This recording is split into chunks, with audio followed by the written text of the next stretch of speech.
Welcome back to the Business Ignite podcast, where we light the fire for business growth and marketing success. Your hosts, Ethan Walker and Samantha Reed, bring you the latest trends, expert insights, and actionable strategies to fuel your business journey. Let's ignite your potential. Ready to ditch that 9 to 5. Embrace the glamorous life. The glamorous life of working for free. Okay, before you think I've lost it, we're diving into a satirical article called What Else? The Benefits of Working for Free. Now this piece, it takes the whole hustle harder advice. It just flips it completely on its head. Yeah. And it reveals some, surprisingly relatable truths about the whole thing. I know, you're probably thinking, who needs a whole deep dive to figure out that working for free is a bad deal? Right. But trust me on this one. This article, it's not just stating the obvious here. It's like a satirical look, at the pressures small businesses and freelancers are dealing with in this crazy competitive market. So let's unpack these so-called benefits of this whole free labor lifestyle, shall we? Sounds good. All right, first up, we've got the holy grail of pretty much every business out there, exposure. Okay, so the article, right, it argues that by working for free, you're basically on the fast track to marketing legend. Oh, wow. Word of mouth will be going crazy. You'll be the talk of the town. Yeah, right. People will be lining up to sing your praises, all because you're so incredibly generous. Now, don't get me wrong. I'm all for a good word of mouth referral, but something tells me my landlord won't be accepting exposure when the rent is due. Yeah, I don't think so. Right. That's classic satire, though. It really points to that pressure so many creatives face, constantly hustling to stay visible, especially these days with social media. Oh, absolutely. The article takes it to a comical level, though. Like, free work equals instant fame and fortune. But beneath the humor, it shows how tempting it can be to undervalue your skills for a little recognition. Yeah, it's like those influencer deals. They offer a gazillion impressions, but no actual cash. You end up with a slightly more popular Instagram feed, but a bank account that's emptier than my fridge after a weekend of takeout. But hey, exposure doesn't pay the bills, right?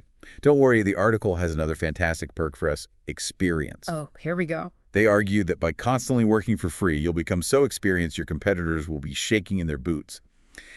Basically, the Yoda of your industry, all that wisdom from, countless hours of unpaid work. I mean, it's true there can be some value in taking on low-paying projects, especially when you're starting out. Gain those essential skills, build a portfolio. But the article takes it way too far, completely forgetting about, surviving in the real world. Right. Because rent and groceries, they don't take experience as payment. Exactly. It's like saying forget food, forget shelter. Yeah. Focus on experience, even if it means ramen noodles and sleeping on your friend's couch for the next decade.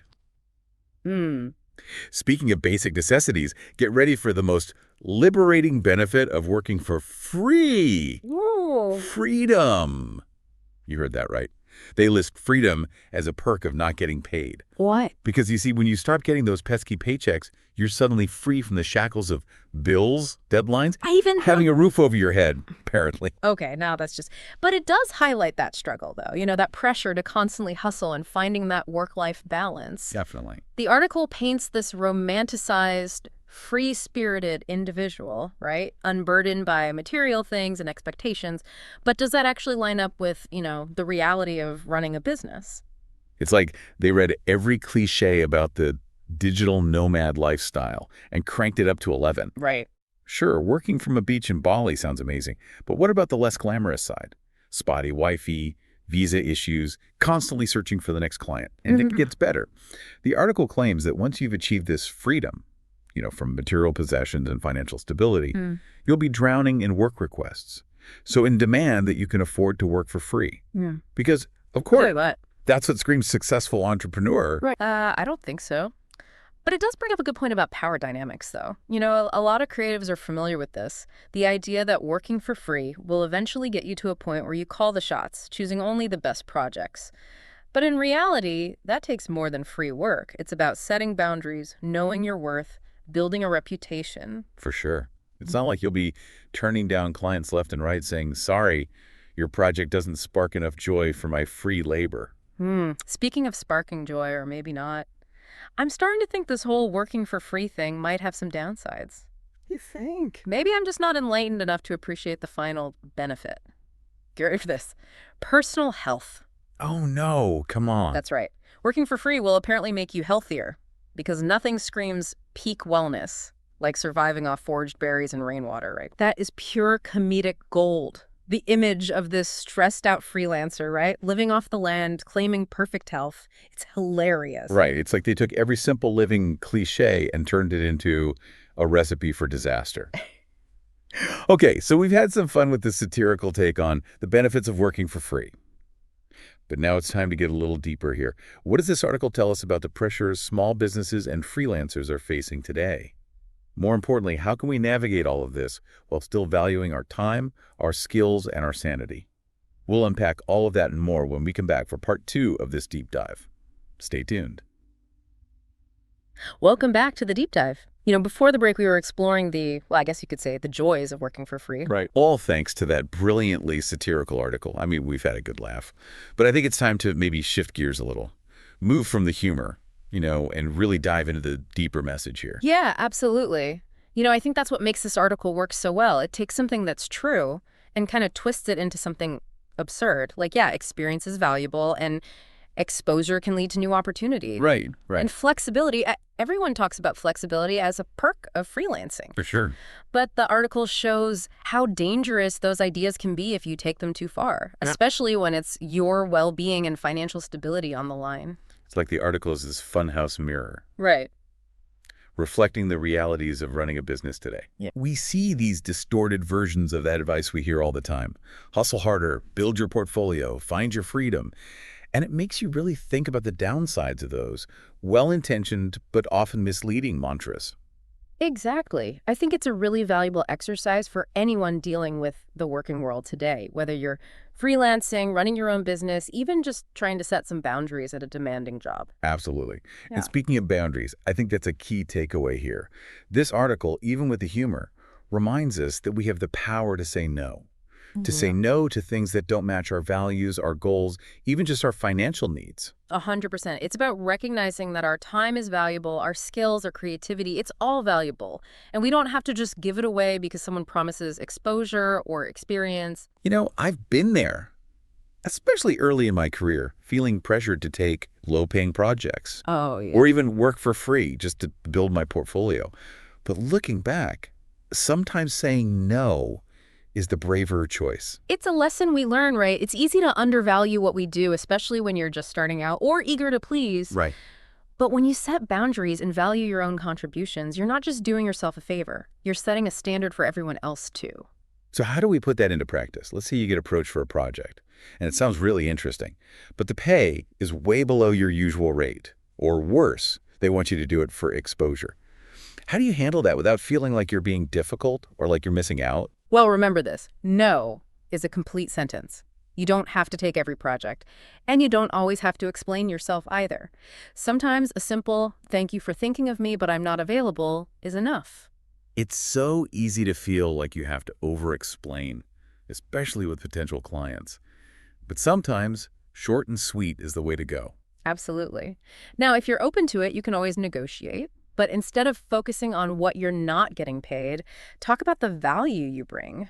What skills do you have? What experience? What results can you deliver? So less about, I can't work for free, and more about, here's how I can help you, and this is what my time and skills are worth. Exactly. And if they're still stuck on the free thing, even after you've made it clear what you offer, it might be time to walk away.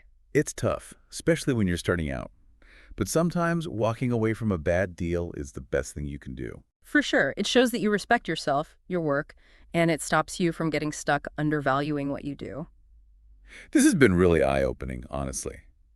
But before we wrap up, I'd love to hear from you. Have you ever felt that pressure to work for free or less than your worth? How'd you handle it? What's worked for you in those situations? We'll be back in a few minutes to dive into some practical tips, so stick around.